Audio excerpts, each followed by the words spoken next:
So tell me more about these collaborations. How do they work and how do they fit in the overall innovation picture?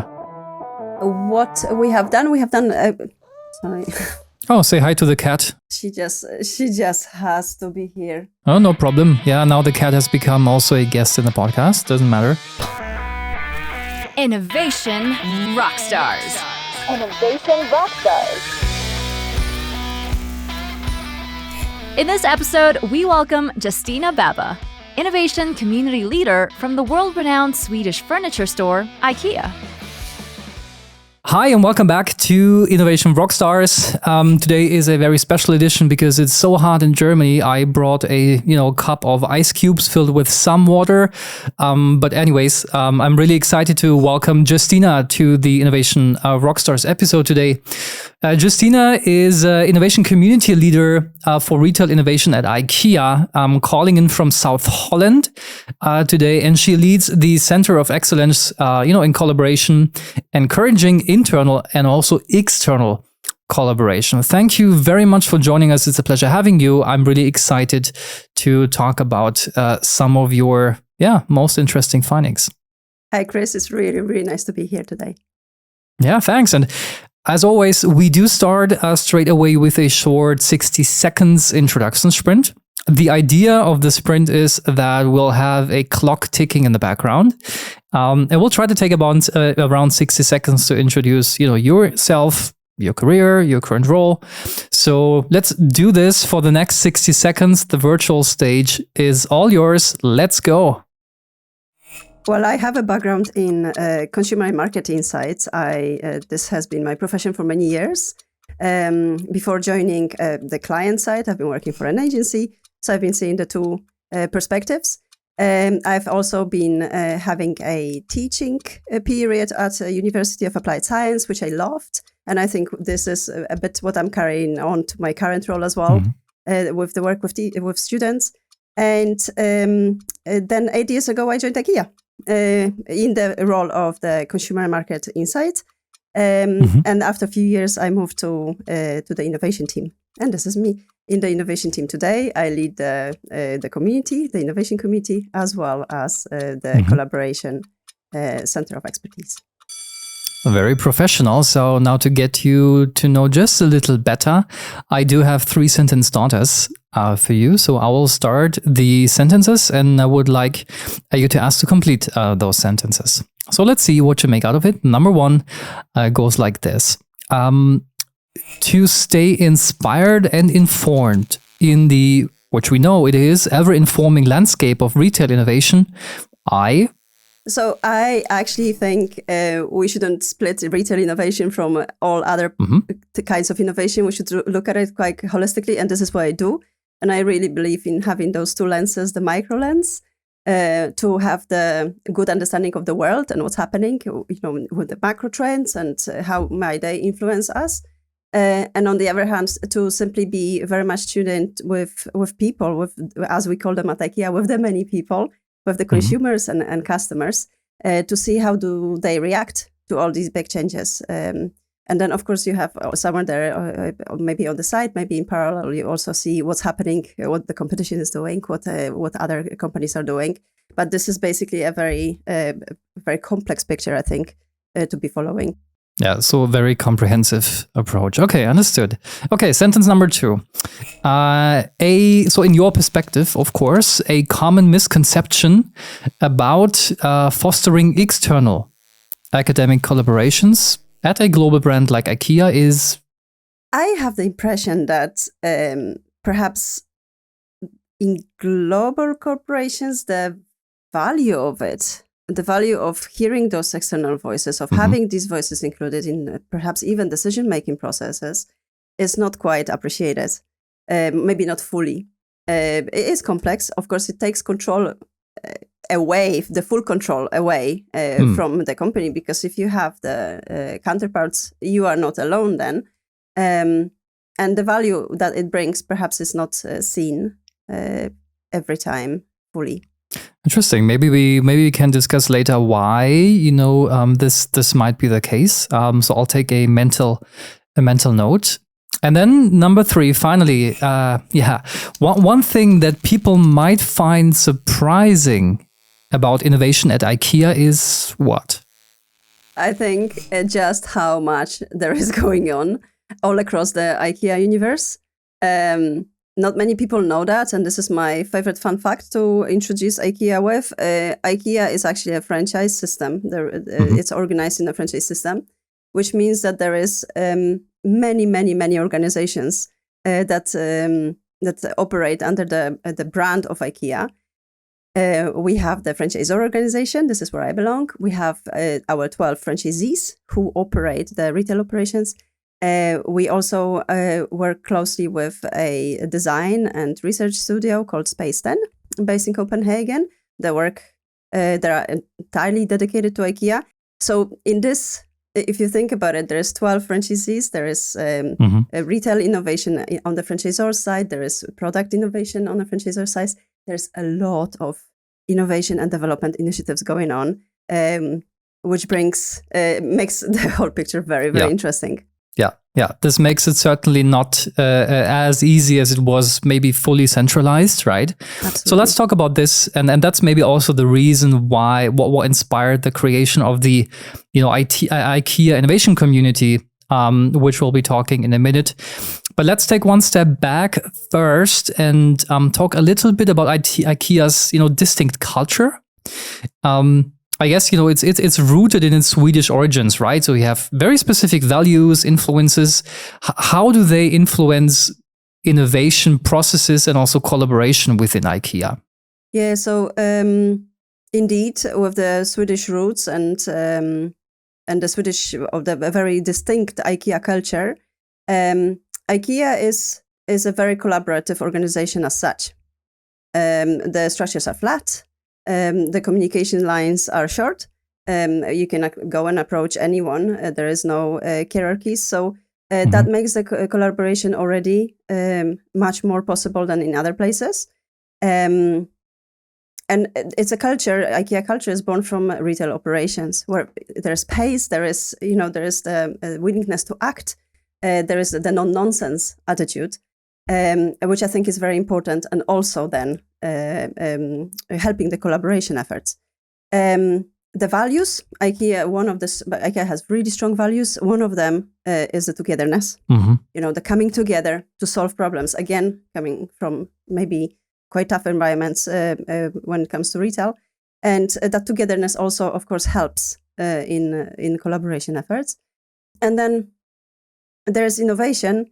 I think IKEA has been from the very beginning a disruptor. We always say we have innovation in our DNA. We like to think of ourselves as everyone, single one of us is the entrepreneur. And that's actually true. That we have certain, we have ideas, we have certain freedoms to use these ideas. And because of the flat structures, there is always a way to try to implement those ideas if you really are passionate about them. So as such, I think IKEA is a fantastic ground for both collaboration and innovation, and all this being kind of always pushed with the low-cost attitude, which then makes things even more or even less nonsense and more practical and applied. IKEA's culture is definitely helping both collaboration and innovation. And how was then the setup of the innovation community at IKEA inspired? Did it rooted out of the decentralization or the stronger decentralization, or because it was rooted more in the way IKEA does business and how IKEA works? So what inspired the creation of the community? Yeah, that definitely played a role. There were a couple of factors coming into play there. To start with, at that point, we still had a fairly fresh organizational setup, not the franchise setup that's been in place for decades, but fairly fresh organizational setup. I was new to innovation. I just moved teams, and I had the experience from my insights work at IKEA. Within insights, we had a really strong community. We worked all across all these different companies, IKEA companies. And innovation, I couldn't find that overview. I couldn't find, a place, people and projects and so on. So that was also from a kind of a need that I had. And I started to talk about it with my colleagues. And it turned out that it's not just me. So that was a pronounced need of many colleagues working with innovation, but also people who were simply interested in innovation and couldn't find a good way of kind of getting in. So there was no home, if you speak in, even IKEA terms, there was no home, or at least no digital home for all the activities, people, projects, processes. There was no platform that unifies all that. Is that true? Yeah, indeed. Okay. And of course, we started to work also on a business level with having more a centralized approach. But the people level is exactly what the community started to address, to connect people, to bring people together to a conversation. So there's one thing if we have one portfolio view for the 3 or 4 teams working with innovation, but there is another thing when people know each other, know who is working with what are the learnings, and so on.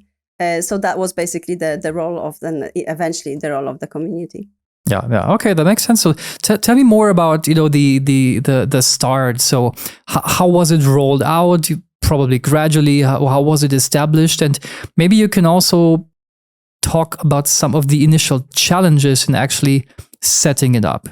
Yes, so after I realized that there was a need like this, of course I got myself together with a couple of other passionate people from other teams. So we have never been alone. I mean, that would be quite ironic to do a collaborative effort on my own.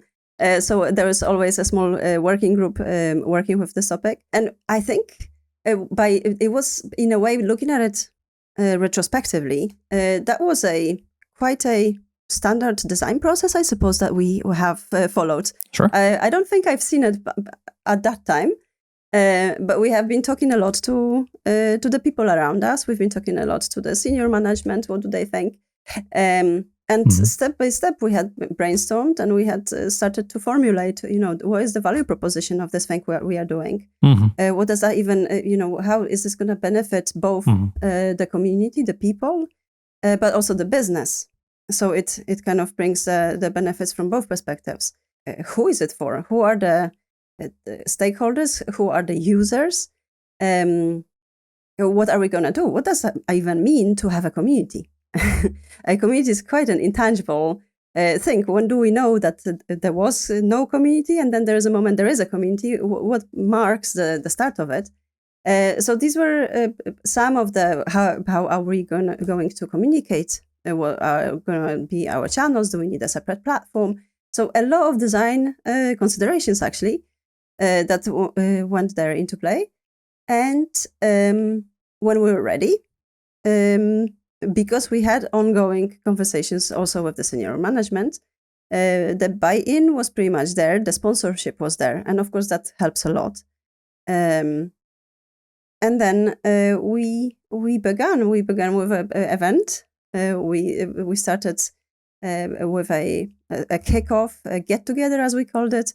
So an event when we came together all between the different teams for a little bit longer time. That was 3 or 4 hours, sharing who is who's doing what, and this is how it began.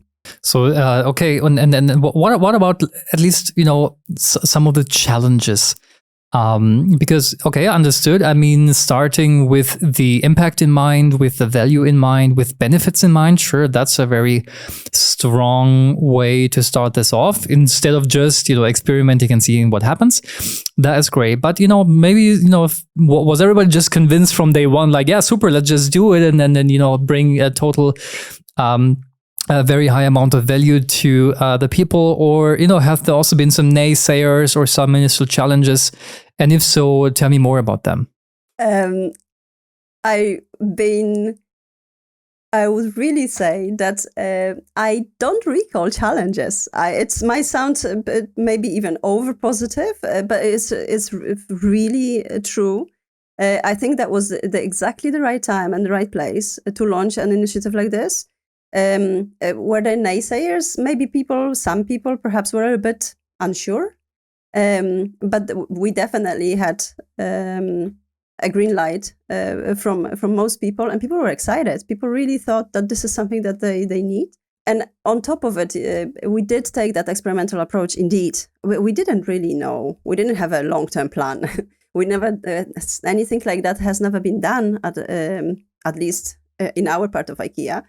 I'm always very careful saying at IKEA because there is so much going on all across. So we decided from the very beginning we will take that test and learn approach. And in that way, with this kind of learner's attitude, you also don't feel there is challenges. You have learnings and then you move on. So yeah, I honestly don't think we had any bigger challenges at the beginning. The only thing, if I was really to look for something, and that was at the beginning as much as in the middle and even today, is perhaps the ambiguity of the term community. I think we call community all different things. This is a common word, and everyone perhaps has a slightly different understanding of it, which means that there could be a little bit of a confusion of the role of community and what is it, what's the purpose for it. Mm-hmm. That's why I, with time, I started to, anytime I would introduce the community, I would have a sentence I have found it somewhere. I haven't come up with it myself, but for me that was really important to distinguish between network and community. Okay. It says all communities are networks, but not all networks are communities. Mm-hmm. And the difference between them and what makes a community is the common sense of belonging or common sense of shared identity. Mm-hmm. And that, one has to find this common denominator between people. And there was also something that I learned also on the way, that many times I think we call communities, perhaps simply communication channels are called communities. Yes, that's true. Simply because they bring people and there's information shared. Yeah. And this is something that has been always very important for me, to have a community communicating many people in the community to the many people in the community, with us as facilitators, perhaps, but not as those who push the messages out. And I think that is the ultimate goal, and this is the ultimate aspiration to have the conversation going, with only slight kind of help from somewhere there from the back stages. But it's really the community is made by people. And so if you define the community like this, what is then the common denominator for the IKEA Innovation Community? Yeah, so that is the innovation. And that was one of those considerations at the beginning. For whom should it be? How broadly you can define it, to make it still inclusive. IKEA is all about inclusivity, and we want that people benefit of good initiatives, yet still focused. Yeah. So it doesn't become a community of everything for everyone, because then it's not a community. Then, of course, at the highest level, we are all community of coworkers at IKEA. We have, common passion for IKEA for sure, but we wanted to have something a little bit more focused. So in that way, we did define the innovation community as the common platform for connections, discussions, learning, and inspirations for people with passion for innovation. So we didn't really want to limit ourselves to people who only work with innovation teams. Yeah, no. Because again, that's IKEA. Sometimes you actually do quite a lot of innovation, but your title is, or even your team is not having innovation in the title. So the common denominator was interest and the drive to take part in a conversation about innovation and about IKEA. And how do you move on from there? I mean, I understand that there is a lot of excitement, movement, energy. In the very beginning, everybody chimes in. This is a brilliant idea. Let's come together. Let's build that community. Now, over time, Of course, you need to make sure the community remains active, it's engaged, it's productive. So at least something is, coming out of this. Is it learnings? Is it more inspirations? Is it what is it? Yeah. So how do you make sure that the innovation community remains active and in best case even grows and becomes stronger over time? Yes, so in our specific case, I feel that we've been taking 2 years now running the innovation community. We are going from strength to strength because more people know about us and more people are interested to join the conversation. And I think there is something like a community member life cycle almost. That perhaps people first need to come and maybe just have a look if this is for them. Join one event, see what's the vibe, see what's the topics. Is this for me? Is this not? And maybe and some people will engage immediately. I mean, of course, that's a personality matter as well.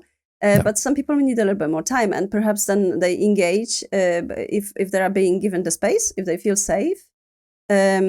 And then a commitment perhaps comes after that they actually start feeling with time, yeah, this is where I belong. This is actually, this is me. And I've been seeing this happening. So, of course, at the beginning, there's a lot of curiosity, as you are saying, but there's not that much engagement. I think we actually were very lucky with this is a very energetic crowd. But, commitment grows over time. And I think with time, we've been seeing people kind of moving on that journey from being curious to then starting to engage and being really committed. And we managed to develop, and maybe this is also something quite important in the community, especially in the workplace. I mean, communities are also, of course, in all different places. And in a workplace, there's a quite specific community because on the one hand, you want to build trust, you want people to be themselves, but at the end of the day, it's still a professional environment. So it's, and even if at IKEA we are super informal, it's still a professional environment. How to make that space kind of safe so people can be themselves, they can ask questions, they can joke.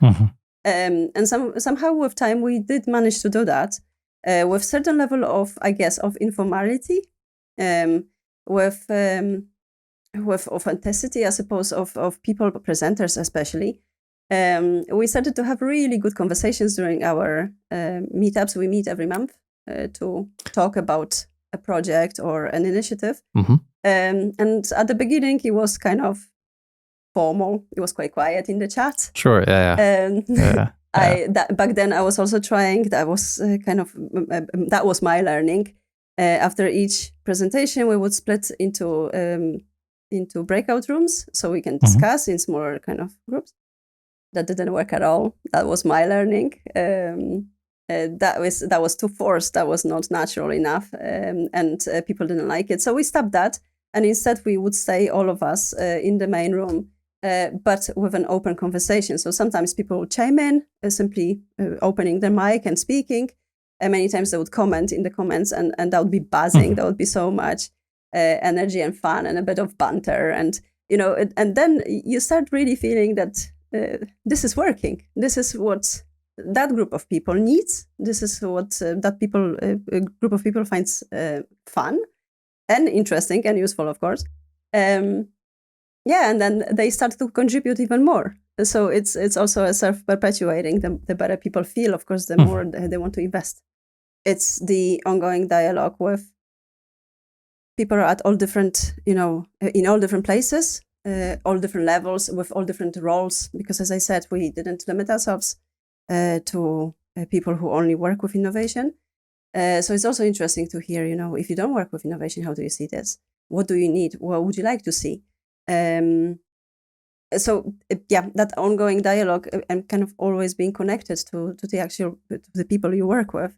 I think that is also something that really helps them to be able to bring, the topics, the speakers, the kind of conversation that is also working for that group of people. So you're doing this monthly, if I'm understood, monthly events, yeah, at least, bringing the community together. How does it work? I mean, so do you have specific projects you talk about, specific, for example, customer insights, specific, trends and technologies that's different parts of the community, share from different locations, from different teams? Of course, no matter if they have innovation in their title or not, but just solely based on the work and the impact that they're having. So is it like this? You have an agenda, then you talk about this, and who's bringing in the topics? Are you inviting people? Are they, submitting their ideas to be part of the agenda? How does the community operate as such? Indeed, we have 3 formats. So we have the monthly meetup, and it's all going on online.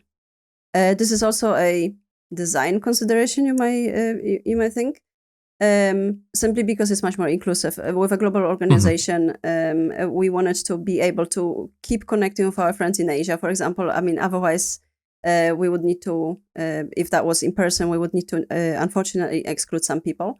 Sure. So that was something that we decided to do. So yes, we have a monthly meetup.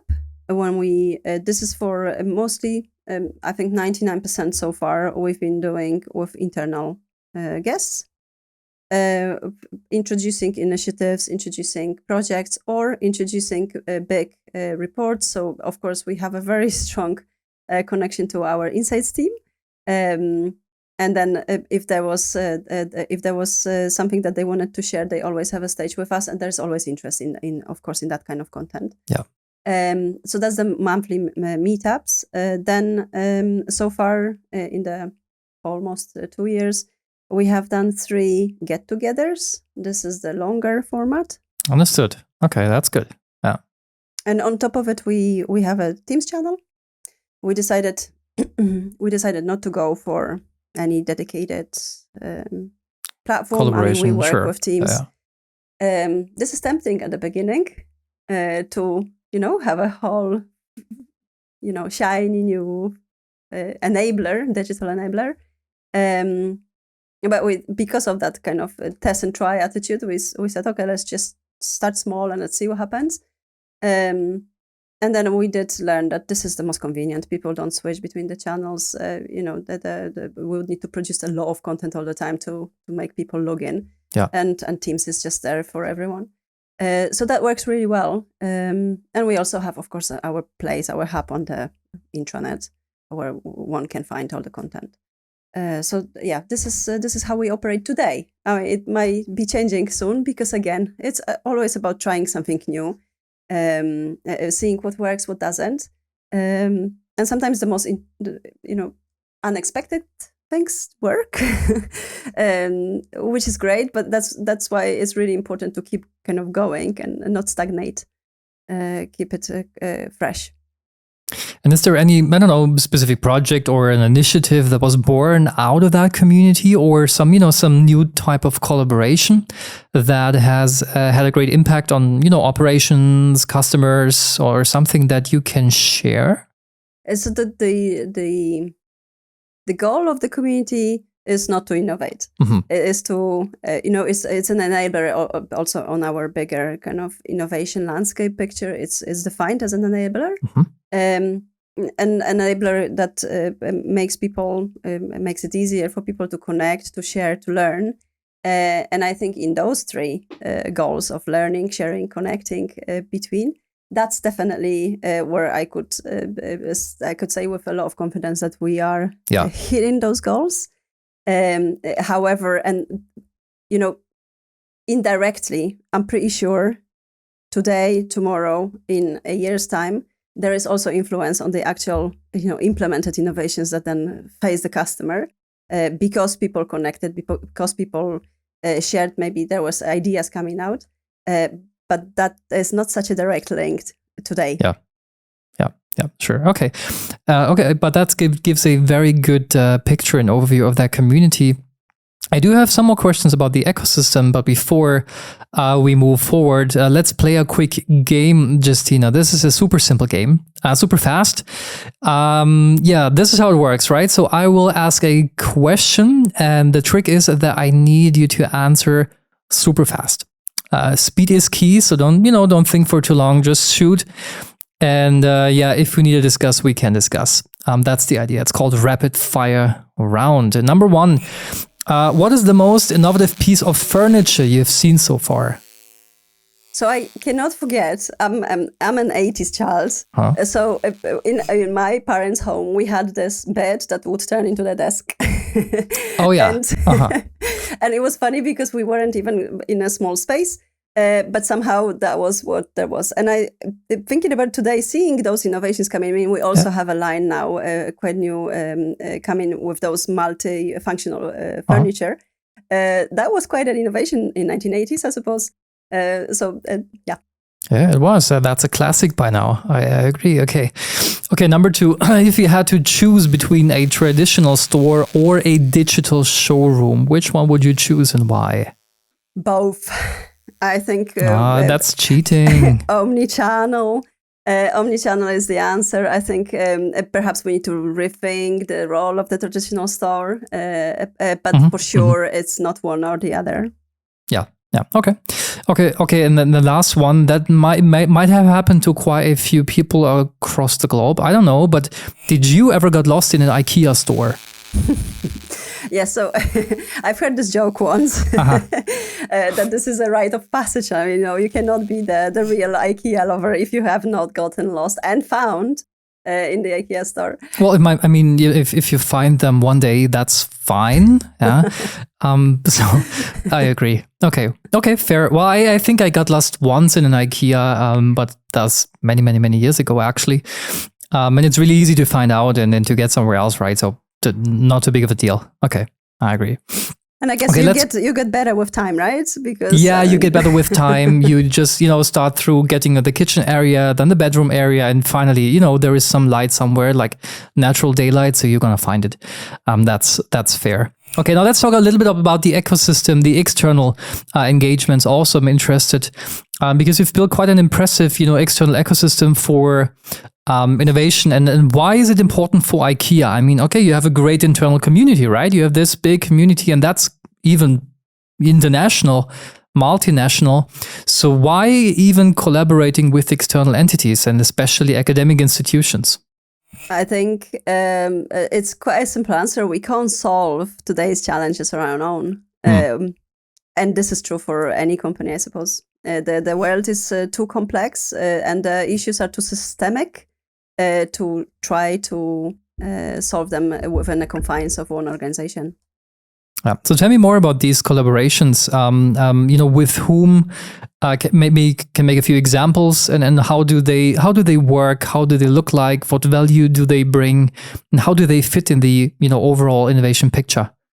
Yeah. So what we've been focusing in the collaboration center of expertise is to bring different types of collaborations with the external world, and I suppose this is playing back to my background in consumer insight.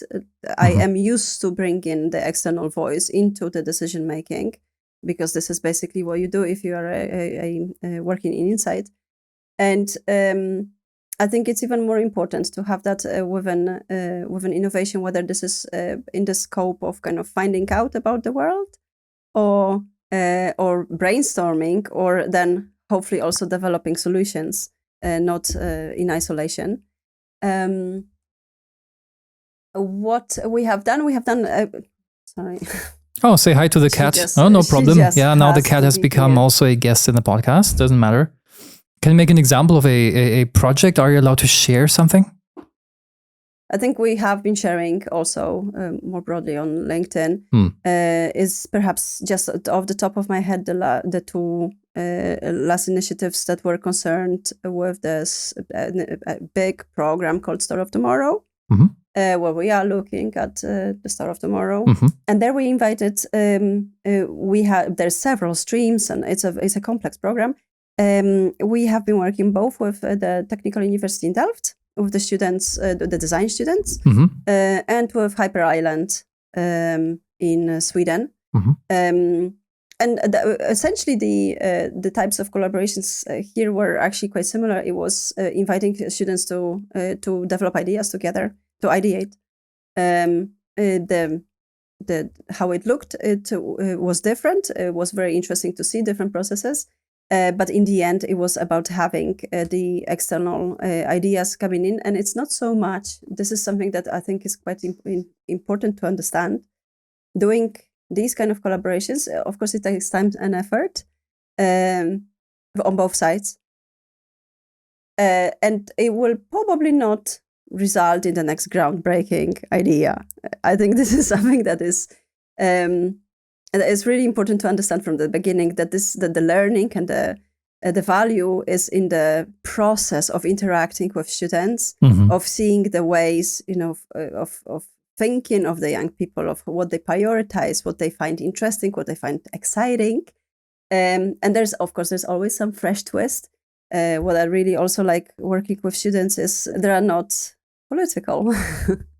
Well, that's true. They're gonna learn this pretty soon, so no worries about that. But yeah, of course, that's a fair point. Yeah. Yes, they just say what they think, and this is very refreshing.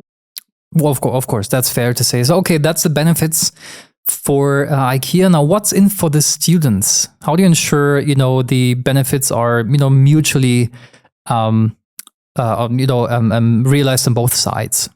We make a lot of effort. That's why it's actually a dedicated role of mine to do this. This is not put on project managers to do it kind of on the side, because that would be too much.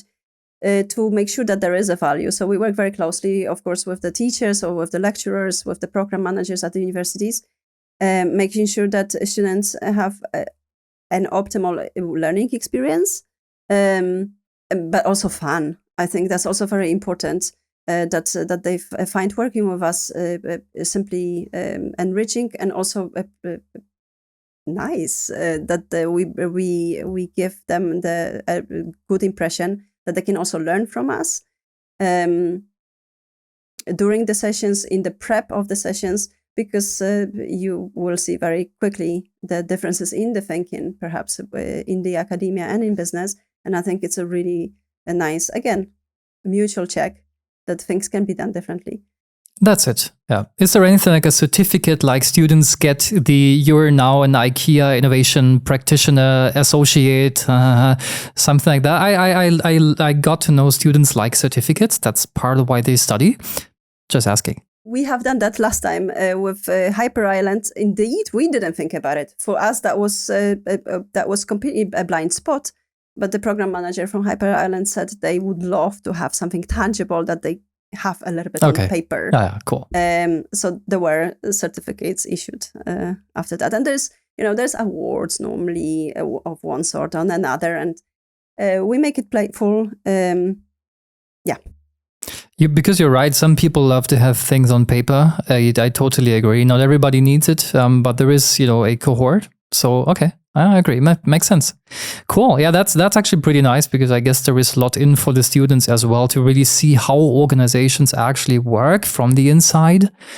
That is a lot of value to students, and maybe one or other might also decide to join IKEA later on because they resonated very well with the things you do, with the culture that you have. So I guess that's indeed beneficial for both sides, and always good to have the students and maybe even some of the researchers too, perspectives from there. Absolutely. Okay, cool. So we're coming to an ending already, but I do have 3 more things. If there is somebody out there listening to this episode right now, be it watching the video or indeed listening on some of the podcast portals, now if you could give one piece of advice to them, to anyone in a company who is looking to foster a vibrant innovation community, what would your piece of advice be? I need to do more than one. I think make it simple would be one. Definitely just try with as simple way as possible and then build from there. And second would be make sure that you really understand that you are building a community and what is it for, and what will be the benefit both for the business and most importantly for the community, because without people you don't have community. So if you want to build one, you need to make sure that people see the value in what you are doing. It's not just about having gathering people in one channel and hoping for the best. There needs to be more. That's great. It already answered two of my questions, because I also was aiming at the simplicity. But you already, mentioned this perfectly. It makes perfect sense. I also say don't overcomplicate, in the beginning, right? It doesn't make any sense. And of course, if you have a community that doesn't have people, you don't have a community, you have nothing. Of course, that's very valid. Okay, and then I'm just left with one final question, which is, you need to tell me, please, your most impactful innovation rockstar moment. If you reflect your journey at IKEA, your entire journey at IKEA so far. What is your most impactful innovation rockstar moment? I think there were quite few, but of course the freshest in my memory is the most recent one. So although I have 8 years under my belt, I will recall the last get together we had in June, the 2 half days. That was a very successful event. And then being there at the background, I'm always there in the background. I hardly even listen to the actual content because I'm busy with everything else.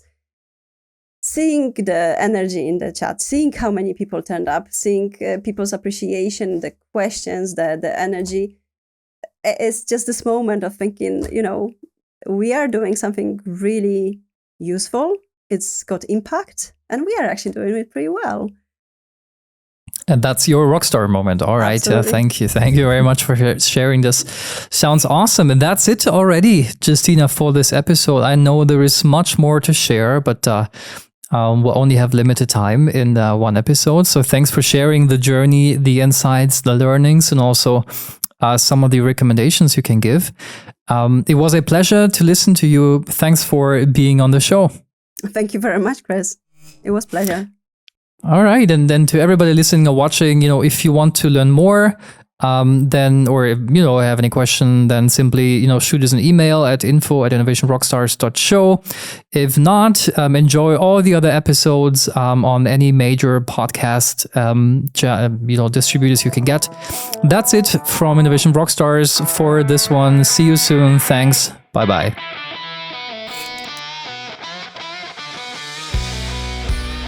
That was innovation rockstar Justyna Baber on the genesis of the IKEA Innovation Community and a little behind-the-scenes look at IKEA's ecosystem. We'd love to hear your thoughts on this episode. Don't hesitate to reach out to us at info@innovationrockstars.show with your feedback, comments, or questions. And if you're hungry for more inspiring innovation stories, be sure to check out our website at www.itonicsinnovation.com/podcast or browse to our Innovation Rockstars channel on all major podcast platforms.